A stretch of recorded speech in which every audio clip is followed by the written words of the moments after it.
La lecture quotidienne de la Bible. Lisons le psaume 102. Éternel, écoute ma prière et que mon cri parvienne jusqu'à toi. Ne me cache pas ta face au jour de ma détresse. Incline vers moi ton oreille quand je crie. Hâte-toi de m'exaucer. Car mes jours s'évanouissent en fumée et mes os sont enflammés comme un tison. Mon cœur est frappé, se dessèche comme l'herbe. J'oublie même de manger mon pain. Mes gémissements sont tels que mes os s'attachent à ma chair. Je ressemble au pélican du désert. Je suis comme le chat-huant des ruines. Je n'ai plus de sommeil. Et je suis comme l'oiseau solitaire sur un toit. Chaque jour, mes ennemis m'outragent, et c'est par moi que jurent mes adversaires en fureur. Je mange la poussière au lieu de pain, et je mêle des larmes à ma boisson. À cause de ta colère et de ta fureur, car tu m'as soulevé et jeté au loin. Mes jours sont comme l'ombre à son déclin, et je me dessèche comme l'herbe.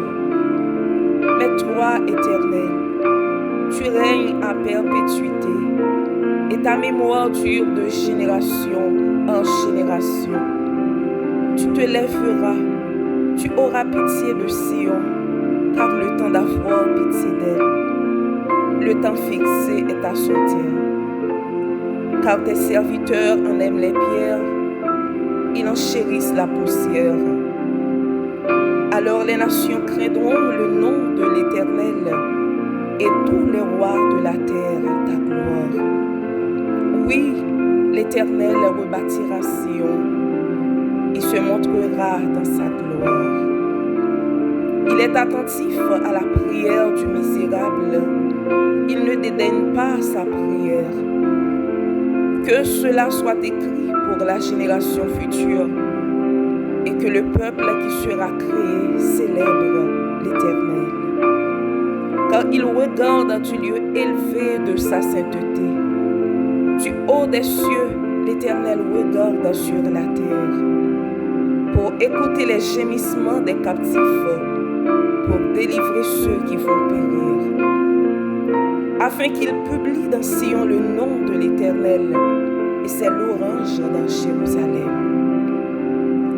Quand tous les peuples s'assembleront et tous les royaumes pour servir l'Éternel, il a brisé ma force dans la route, il a abrégé mes jours. Je dis, mon Dieu, ne m'enlève pas au milieu de mes jours, toi dont les années durent éternellement. Tu as anciennement fondé la terre, et les cieux sont l'ouvrage de tes mains. Ils périront, mais tu subsisteras. Ils s'useront tous comme un vêtement. Tu les changeras comme un habit, et ils seront changés.